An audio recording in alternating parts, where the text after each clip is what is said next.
Hi, I'm Major Amber Walker. I'm a program manager in DARPA's Tactical Technology Office, who's hosting the Subterranean Challenge under Dr. Tim Chung, program manager for this effort. I've been here in Pittsburgh, Pennsylvania, talking to teams over the last several days about the unique technical challenges of working in a subterranean environment.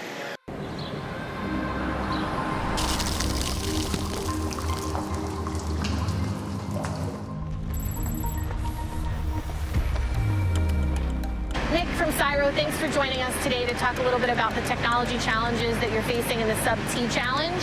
I'm interested, I guess, in understanding what challenges you've seen in the tunnels to date, specifically from out of the lab and now into the field. Sure. Well, I think one of the sort of gotchas we just had yesterday was dangling lights, and we've been doing tests in some simulated tunnels, and this one had some, LED party lights hanging down, and our robots decided they couldn't drive underneath them, and so that was just a bug in our code where we'd set some thresholds too high. So one of those things that we need a lot more in situ testing out of the laboratory environment to So just can you make it work. describe the simulated environment that you may have set up for testing? Yeah, so we do run things in simulation itself. Okay. And the DARPA simulation environments also don't have dangly lights, and also the Styx tunnel did not. And then we actually built a shade cloth tunnel system, which varies in height, but we don't really have any artifacts in the ceiling in a meaningful way. And essentially what was happening, we're creating this perhaps overly complicated, but quite complicated 3D navigation environment where we're meshing surfaces, and we're really considering what the robot can fit under. And for whatever reason, the thresholds were set a little bit wrong. The size of the robot was really 1 meter higher than it should have been, and it just thought it was intersecting these dangling lights the whole time. And it really sort of shut down our run.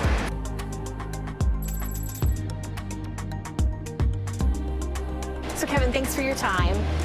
You were telling me earlier that you've decided to kind of attack this challenge using aerial vehicles instead of ground vehicles. Can you talk a little bit about the testing that you've done on your platforms to date? Yeah, so most of the testing I've done to date has been in the backyard. The goal was to try and figure out stability issues, control issues, and identify those. One of the interesting things that's come up is I'd added some code to help stabilize the vehicle better in my backyard.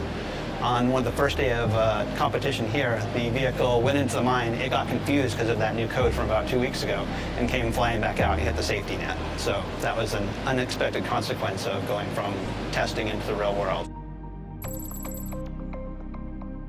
As you prepared for this challenge, what kind of test events were you able to do either at your facilities in Switzerland, here in the United States, that allowed you to simulate the environments you would see today? Yeah, so as I told you, we're an international team, so we have people both in the US and in Switzerland. So we have been doing tests in underground mines in Nevada and also in Switzerland at the Constant underground mine. So we are in metal mines, both places, both Nevada and Switzerland, and we have been testing there to see the abilities of our systems to overcome the terrain, a lot in terms of path planning. How does the robot decide where to move next, and so on and so forth. I have to admit, every mine is very different, so there is no such thing as being ready for the field, but there is a lot of lessons you learn by actually doing the field testing. Sure. So we are much better compared to where we started, and there is a lot of work to be done. And you'll continue to go back into those same facilities as you prepare for the next circuit? We will be going to the mine facilities, but simultaneously we have gone once to the lava beds from our side, so we are trying to explore also the different environments that are to be relevant with what the challenge will bring for next year. And of course with Subway and so on and so forth, our collaborators in Zurich have a project that refers to sewers. Okay. So they go and explore the underground sewers of Zurich, very dirty, but very interesting. Well, that's why we need robots to go there. And we plan to do something similar also here in the US.